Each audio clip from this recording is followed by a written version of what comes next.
Bonjour à tous, c'est Roméo Cournal, le coach intuitif, et nous marchons ensemble sur le chemin qui mène à soi. Aujourd'hui, épigénétique, quand tu nous tiens. Alors, s'il fallait que je donne un nom un peu plus web marketing à cette vidéo, je l'aurais dit comment obtenir ce que vous voulez sans rien foutre. Le plus grave, c'est que, en fait, ça n'aurait même pas été si exagéré que ça. L'épigénétique, c'est quoi dans un premier temps? L'épigénétique, c'est, on va dire en français courant, que c'est la science qui étudie finalement l'impact qu'a l'environnement sur l'humain et l'humain sur l'environnement. D'accord? Comment est-ce que l'environnement et le rapport que j'ai à mon environnement va impacter, va influencer même l'expression génétique. Ça va jusque-là, ça va vraiment jusqu'à l'expression génétique. Le rapport que j'ai avec mon environnement, ce sont les pensées et les émotions que j'entretiens. Je vous renvoie aux deux dernières vidéos, vous savez, sur l'esclavage mental, la liberté, etc. Oui, la liberté. Euh, Pourquoi je vous parle de ça? Il y a quelques semaines, j'ai publié un article, une vidéo sur la loi de l'attraction, la loi de la manifestation, etc. Il y a un internaute qui m'a fait une remarque très intéressante. Et sa remarque terminait justement sur l'épigénétique, parce qu'on avait abordé un peu l'angle physique quantique, neurosciences, etc. Et il me disait, ah ouais, mais épigénétique dans tout ça. Très très juste remarque. Pourquoi? Parce que figurez-vous que très souvent, vous savez, j'accompagne des personnes et finalement, je me rends compte que le levier principal sur lequel qu'il gagnerait à actionner, c'est précisément les personnes avec qui il passe le plus de temps. L'épigénétique nous dit que nous sommes la moyenne des 5 personnes avec qui nous passons le plus de temps. L'épigénétique nous dit que qui se ressemble s'assemble, et même qui s'assemble finit par se ressembler. L'épigénétique nous dit aimez vos parents, aimez votre famille, aimez vos amis, mais choisissez avec qui vous passez du temps. Vous savez, je me souviens dans un séminaire, j'ai rencontré, histoire vraie, j'ai rencontré un gars, un Martiniquais d'ailleurs, euh, qui me disait qu'il avait un plafond de verre. Son plafond de verre était relativement élevé, il était à 750 000, mais c'est un multi-entrepreneur. Et il n'arrivait pas à dépasser ce chiffre et il ne savait pas pourquoi. Et il n'avait pas envie de faire toutes des séries de démarches, de machins, d'analyses, de bagailles, de trucs, de choses. M'en parlait ça. C'est ce qu'il me disait, c'est m'en parlait ça. Je vous dis, c'est un Martin Kemp, il avait la chance, l'honneur et le privilège de parler créole, donc il me disait, m'en parlait ça, frère. Ça ne m'intéresse pas, frère. Et par contre, en matière d'épigénétique, il a finalement, et je vous garantis, je vous fais l'histoire très courte, en 9 mois, il a effectivement passé ce plafond de verre, si on peut parler comme ça, en ne faisant rien d'autre que en passant du temps avec des gens qui avaient atteint l'objectif qu'il voulait. Son objectif, c'était d'avoir 1 million, hein, juste tout simplement. Mais pour le fun, pas franchement pour dire ouais, j'ai 1 million. C'est quelqu'un d'extrêmement discret. Mais c'était simplement pour dire voilà, ouais, pour le fun, ça doit être bien d'être millionnaire. Je veux savoir ce que ça fait, en fait, en vrai. C'est certainement la meilleure raison de devenir millionnaire, juste pour le fun, pour savoir ce que ça fait. Et effectivement, 9 mois après, il me dit, tu sais, je ne sais pas ce qui s'est passé, je ne peux pas te dire pourquoi, je n'ai pas ce qui fonctionnait avant fonctionne maintenant, les stratégies, les bagailles, les trucs, les choses, je ne sais pas.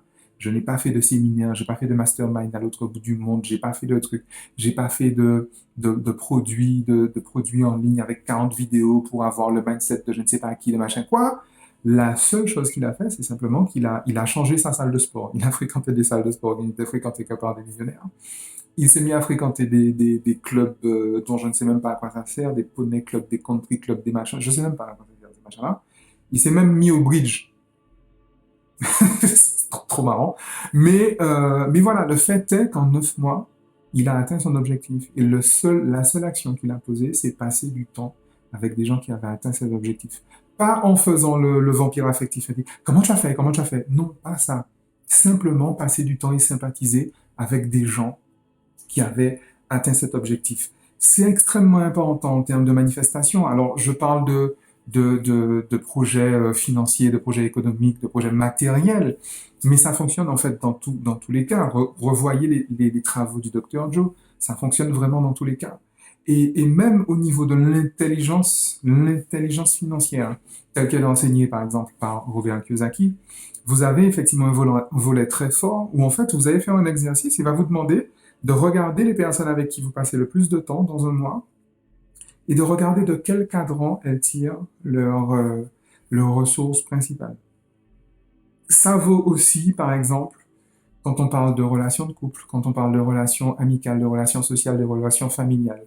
Il est, à mon sens, extrêmement difficile, et j'ai eu à l'accompagner ça aussi, euh, pour un couple, par exemple, vous en avez un qui est dans le salariat, limite dans le fonctionnariat, avec des problématiques de sécurité, et qu'en face, vous avez quelqu'un qui soit même un travailleur indépendant, et pire encore un propriétaire d'entreprise qui va parler d'effet levier, qui lui va parler de liberté. Et c'est vrai qu'en fait, je vous garantis que si, plutôt que, je sais plus de qui vient cette phrase, euh, plutôt que de savoir quel problème vous avez, regardez si vous n'êtes pas entouré de trous de machin. Euh, je sais plus de qui est cette phrase. Ça doit être, je pense même que c'est d'Albert Einstein. Il est fondamental, fondamental de repenser les personnes avec qui on passe du temps. Il est fondamental de bosser dessus. Il est fondamental de se poser la question. Et vous vous souvenez, même dans le programme de la détox relationnelle, j'ai rajouté effectivement une vidéo où je disais que c'est le seul prix à payer. Quel que soit le chemin de développement que vous faites, d'éveil spirituel, le chemin qui mène à soi, vous allez plus facilement arriver à ça si vous fréquentez des gens qui sont dans cette démarche du chemin qui mène à soi. Si vous avez un projet, pourquoi est-ce que vous passez du temps avec des gens qui vont vous prouver, et ils auront raison en plus, que vous n'allez pas y arriver? C'est quoi le deal? Passez du temps avec des gens qui vont vous prouver que vous allez y arriver, et ils ont raison. Tout ce que vous croyez est vrai. Choisissez ce que vous croyez. Tout ce que croient les personnes autour de vous est vrai. Choisissez les personnes autour de vous. Ça me paraît simple, en fait, en vrai. Alors, effectivement, je sais bien, les parents, la famille, les enfants, le machin, le truc, la culture, la société, le clan, le bac. Ok, d'accord. Choisissez. Au moins, vous savez. Si vous devez marcher sur le chemin qui mène à soi, si vous voulez faire un bon usage de votre âme, je vous recommande particulièrement de passer beaucoup de temps avec beaucoup de gens qui s'amusent bien. Ciao.